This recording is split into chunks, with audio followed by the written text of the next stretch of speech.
नमस्कार मंडळी, एक पाऊल पुढे या यूट्यूब चॅनलवर आपल्या सर्वांचं सहर्ष स्वागत।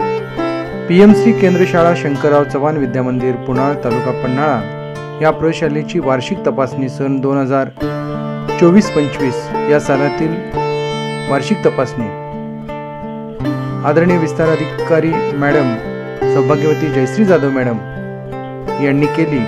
त्यांचे स्वागत करताना मुख्याध्यापक आदरणीय घरपणकर सर आणि शिक्षक वृंद त्यांच्यासोबत त्यांच्या पथकातील सर्व शिक्षकांचे गुलाब पुष्प देऊन स्वागत करण्यात आले। चला पाहूया वार्षिक तपासणी अंतर्गत गुणवत्ता तपासणी आणि ते यावेळी केलेले मार्गदर्शन या पहिल्या भागात। जय हिंद, धन्यवाद।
गैरहजर प्रमाण जास्त मध्ये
घोडा माझा फार हुशार. लिहिलं? अजून एक वाक्य द्या.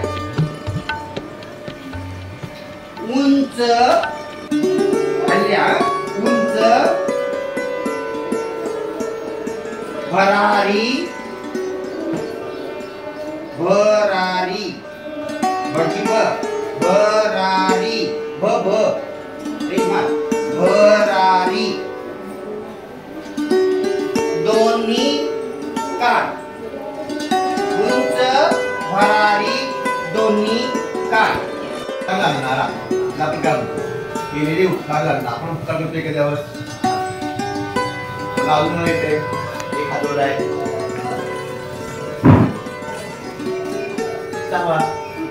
कृतज्ञ.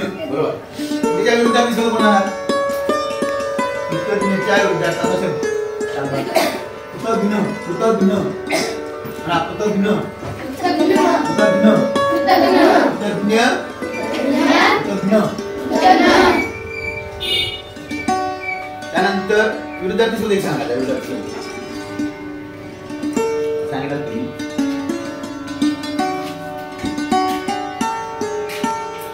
विरुद्धार्थी शब्द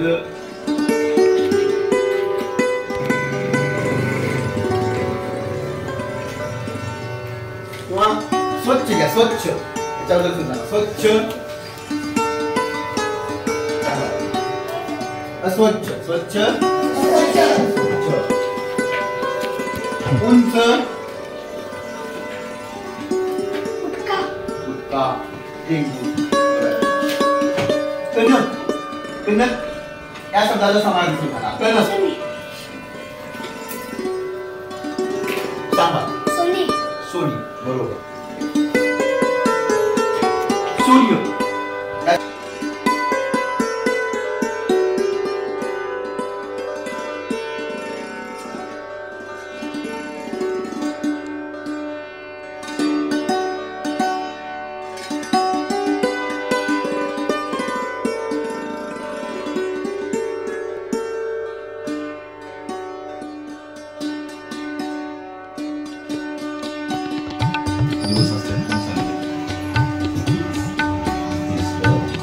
फेब्रुवारी महिन्यामध्ये फेब्रुवारीत किती दिवस असतात?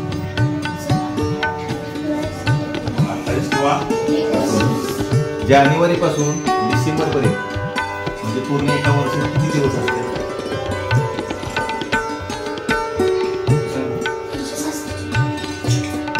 आणि एक वर्ष असेल तर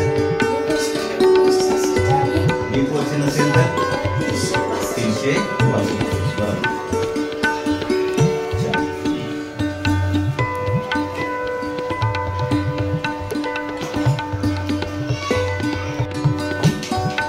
झाडावर 5 पक्षी असतात.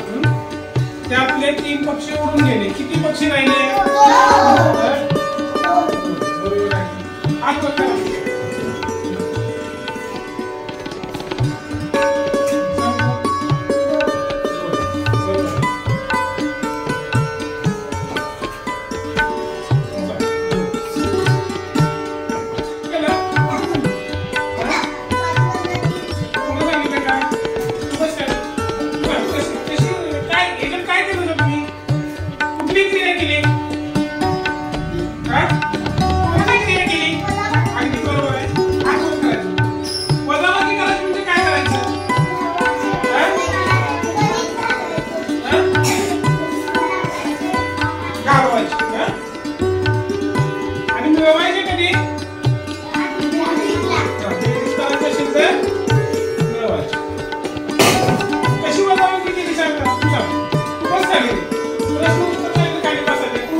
10 पेरू आहेत.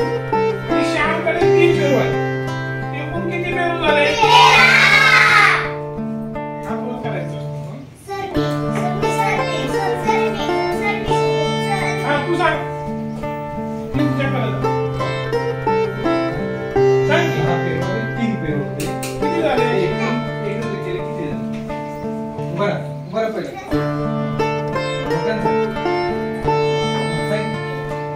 मोठ्यानं सांगितलं तिथं सांगितलं मोठ्या झाले.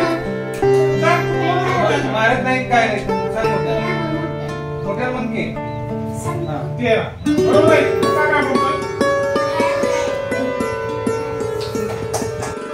कसं केलं? कसं बरोबर? देवाला म्हणजे काय करायचं?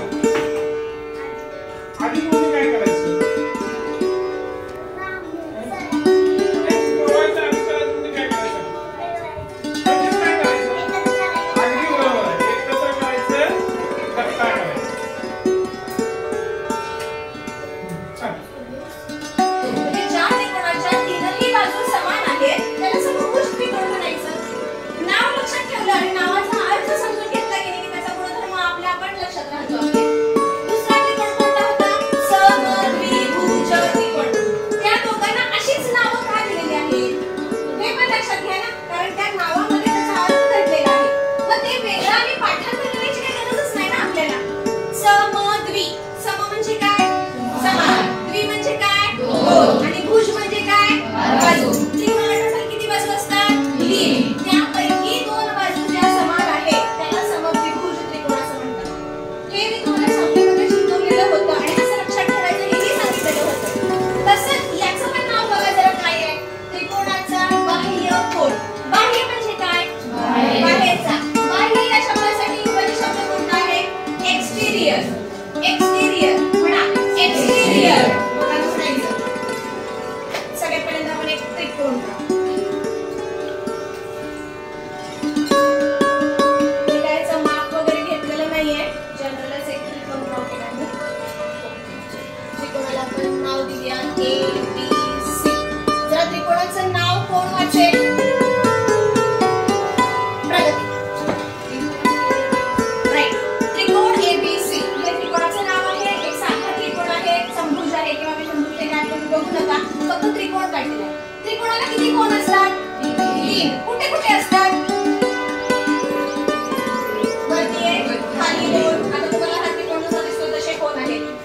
फक्त एका अक्षरामध्ये त्रिकोणाच्या कोणांची नावे कोण सांगेल मला? एका अक्षरात सांगायचं फक्त. सांगतो. अगदी बरोबर. कोण A, कोण B, कोण C. इथं एक कोण आहे, इथं एक कोण आहे, इथं एक कोण आहे. हे सगळे कोण त्रिकोणाच्या आत आहेत का बाहेर आहेत? आत आहेत. त्रिकोणाचं नावच काय आहे? 3 बाजू असणाऱ्या बंदिस्त बंद आहे. त्याच्या आतमध्ये जाऊ शकत नाही. त्यामध्ये असणारे हे जे 3 कोण आहेत हे सगळे आतले कोण आहेत. पण आपल्याला आतल्या कोणाचा गुणधर्म शिकायचा नाहीये. आपल्याला या त्रिकोणाच्या बाह्य कोणाचा गुणधर्म शिकायचा. मग बाह्य कोण म्हणजे कोणता? तर बाहेरचा कोण. मग या त्रिकोणाला बाहेर कुठेतरी कोण असणार आहे ना? असणार आहे. तो कसा असणार आहे? जर आपण एक गोष्ट फक्त एक रेष फक्त लांब करूया तर लक्षात येईल तो कसा असणार. ही जी खालची रेष आहे ना ती फक्त थोडीशी लांब करू.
भूक लागली आहे, घरी जायचं, ऊन लागायला लागले होय की नाही? जास्त वेळ नाही गेला.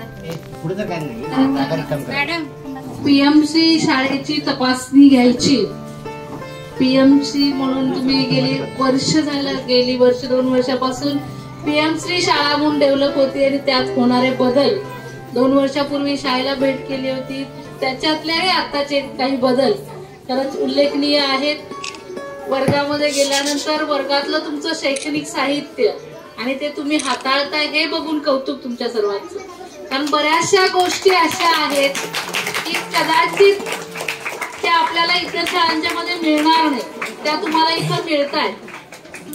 खूप चांगल्या पद्धतीनं ते अध्यापनही केलं जातंय. एकाच वेळी सेमी इंग्रजी आणि मराठी दोन्ही माध्यमातून वरच्या वर्गांना कदाचित 5वी पासून आहे, तर 3 वर्गांना सेमी इंग्रजी माध्यमातूनही खूप चांगल्या पद्धतीने शिकवलं जातं. मी एवढंच म्हणेन की तुम्ही जे करताय ते खूप आनंदानं करा. कारण जेव्हा खेळाचं बघितलं मला वाटत होतं की फक्त गुणवत्तेत असेल, पण खेळ हा सुद्धा खूप चांगला आहे. यावर्षीची जवळजवळ सांघिकची 5 पदकं तालुक्याची तुम्ही घेऊन आलेला आहात, म्हणजे तुम्ही सगळे खेळात सुद्धा खूप उत्कृष्ट आहात. लाठीकाठीचं प्रशिक्षण बघितलं, 1.5 महिन्याचा फक्त कालावधी झालाय आणि त्यात तुम्ही एवढ्या चांगल्या पद्धतीने करत असाल तर नक्कीच पुढे जाऊन तुम्ही याच्यापेक्षा चांगलं कराल. कराटेचं सुद्धा मी कविता, एका मुलीच्या तुमच्या कविता बघितल्या, कविता सुद्धा मुलं करतायत. म्हणजे मुलांचं सर्वांगीण विकासाकडे पीएमसी शाळेतील शिक्षक लक्ष देऊन आहेत, हे बघून आनंद वाटला. जिल्हा परिषदची शाळा आपली शाळा आहे, आपल्या शाळेमध्ये कुठं कमी तिथं आम्ही असं म्हणून तुमचे सगळे शिक्षक उभा राहत आहेत. मी या सर्व शिक्षकांना एवढंच म्हणेन की आता तुम्ही फॅसिलिटेटर आहात, तुम्ही मार्गदर्शक आहात. जे काही नवीन मिळतंय ते सगळं मुलांच्या पर्यंत कसं पोहोचवलं जाईल यासाठी प्रयत्न करा. आणि तुमच्या मुलांना माझी सूचना राहील, जे मिळतंय ते पहिल्यांदा ग्रहण करा, तुम्ही मिळवा ते.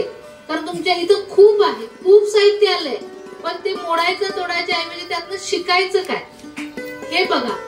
तुम्ही सकाळी मी एका वर्गात गेले होते, गणिताचं एवढं सुंदर साहित्य होतं, कदाचित ते आमच्या कल्पनेतही नव्हतं. पण ते साहित्य वापरायचं कसं, मोडायचं नाही, वापरायचं कसं, त्याचा वापर कसा करायचा हे बघा आणि त्याचा वापर करा. तुम्हाला नक्कीच एक चांगले सायंटिस्ट या प्रयोगशाळांच्या मधून मिळतील. कारण प्रयोगशाळांच्या मधलं साहित्य जे आहे, तुम्ही सहली सुद्धा केलेल्या आहेत, 3 वेगवेगळ्या सहली तुम्हाला करायला मिळाल्या. जिल्ह्यातली मिळाली, तालुक्यातली मिळाली, राज्याच्या बाहेर मिळाली, राज्यातली मिळाली. म्हणजे तुम्हाला आपल्या जिल्ह्यात सुद्धा काय वैशिष्ट्यपूर्ण आहे हेही बघायला मिळालं आणि जिल्ह्याच्या बाहेर आपल्यापेक्षा वेगळं काय आहे तेही बघायला मिळालं. असंच आणखीन भरपूर तुम्हाला संधी उपलब्ध होणार आहे. आता तुमचं काम राहील की त्या संधीचं सोनं करायचं कसं, जे मिळतंय त्याचं कसं सोनं करायचं ही जबाबदारी विद्यार्थी म्हणून तुमची राहील. शिक्षक तुम्हाला द्यायला तयार आहेत, देत आहेत, ते घ्यायचं कसं, जे साहित्य आहे त्याचा वापर कसा करायचा. कारण जेव्हा मी मगाशी मॅडमशी बोलले तेव्हा मला मॅडम म्हटलं कदाचित मॅडम वापरायला काय अडचण नाही, आम्हाला थोडं लक्ष ठेवावं लागते, कदाचित मोडतोड होऊ शकतो. त्यामुळे आता ते साहित्य तुमचं आहे, तुमच्या घरचं आहे, तर तुम्ही ते सांभाळायचं आहे. विशेष करून 6वी 7वीच्या विद्यार्थ्यांनी जे साहित्य आहे त्याची मोडतोड होणार नाही, ते वापरलं जाईल व्यवस्थित, आपल्या बरोबर आपल्या इतर बहीण भावांना ते वापरता येईल याची दक्षता घेऊन शाळेच्या साहित्याबद्दल तुम्ही तुमच्या घरचं साहित्य म्हणून त्याला सांभाळून ठेवायचं आहे आणि ते तुम्ही ठेवाल, ते वापरून सांभाळून ठेवाल ही एक अपेक्षा व्यक्त करते. आणि पीएमसी शाळेला तुमच्या आणखी थोडीफार जी काही कमतरता, कुठंतरी कमतरता आहे ती सुद्धा भरून निघून 100% आता आपण 60-70% पर्यंत पोहोचलेला आहे. जे काही 30% आपला विकास राहिलेला आहे, 30% म्हणेल मी, ज्याच्यामध्ये सगळ्याच गोष्टी येतील. तालुक्यावर आला, तालुक्यात आला, पण जिल्ह्यात पुढे जायला संधी, जिल्ह्यात नंबरात बसायचं तर थोडं आणखीन कष्ट करावं लागेल, म्हणजे तिथली स्टेप थोडी कमी राहील, तर ती पूर्ण करायचे. सांघिकला 8 पैकी 5च आले, उरलेले 3 पदकं अजून आपल्याकडे आलेली नाहीयेत, तर त्या 3 साठी सुद्धा प्रगती करायला काय अडचण नाही. एवढ्या जर सुविधा असतील, एवढं सुंदर ग्राउंड आहे, आता तुम्हाला मार्गदर्शक शिक्षक एवढे सगळे चांगले असतील तर 5च आपण घेतोय, अजून 3 राहिलेत सांघिकची बक्षिस, तर ती बक्षिस सांघिकची सुद्धा सगळी कशी आपल्याकडे येतील. कारण उद्या तुम्ही ह्या खेळाबरोबर तुम्हाला शैक्षणिक गुणवत्ताही दाखवायची. प्रज्ञाशोध मध्ये तुमचे नंबर आहेत, प्रज्ञाशोधची परीक्षा कदाचित फायनल तुमची झाली फायनली झालेली आहे. पुढच्या वर्षीच्या मुलांसाठी प्रज्ञा शोध येणार आहे. स्कॉलरशिप तुमची आता झाली, पुढच्या वर्षीच्या मुलांसाठी स्कॉलरशिप 5वीच्या येणार आहे. नवोदय सारखी तुम्हाला स्पर्धा परीक्षा आहे, काही ITHच्या स्पर्धा परीक्षा आहेत. या स्पर्धा परीक्षांना सुद्धा तुम्हाला संधी आहे, तुमच्याकडे साहित्य आहे, तुम्ही त्याचा प्रयत्न करा. आणि सर्व शिक्षकांना माझं एवढंच म्हणणं आहे, खूप चांगलं करता. 1 वर्षात जर तुम्ही 5 पदकं आणत असाल तर 3 वर्ष पूर्ण झाल्यानंतर 8ही पदकं यायला काय हरकत नाही. आणि तुम्ही आलाल या अपेक्षा बाळगतो. सर्वांगीण विकास या व्याख्येमध्ये विद्यार्थ्याबरोबर शिक्षकाचाही सर्वांगीण विकास अपेक्षित आहे. तो तुम्ही कराल, तुमचेही शैक्षणिक गुणवत्ता वाढवाल ही अपेक्षा व्यक्त करते. मला सकाळपासून सहन केलं, सकाळपासून सहन या अर्थाने की तपासणी घेताना मी काही त्रुटी सांगितल्या त्या त्यांनी स्वीकारल्या, हे महत्वाचं आहे. आणि बदल करायला त्यांनी मान्यता घेतली. या सर्वाबद्दल तुमच्या सर्वांचे माझ्या टीमच्या वतीनं धन्यवाद.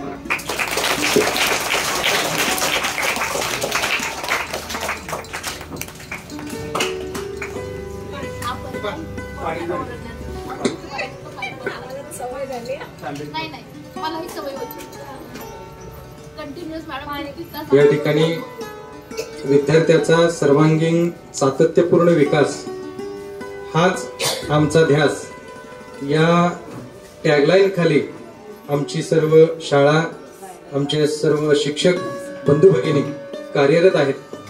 आणि या ठिकाणी ऊन वाढलेलं आहे, त्यामुळं अगदी थोडक्यात या ठिकाणी आपल्या शाळेचे मुख्याध्यापक दर्पणकर सर आणि ठाणेकर सर शिक्षक वृंद यांना अशी विनंती करतो की त्यांनी जाधव मॅडमना पुष्पगुच्छ देऊन त्यांचे धन्यवाद मानावेत.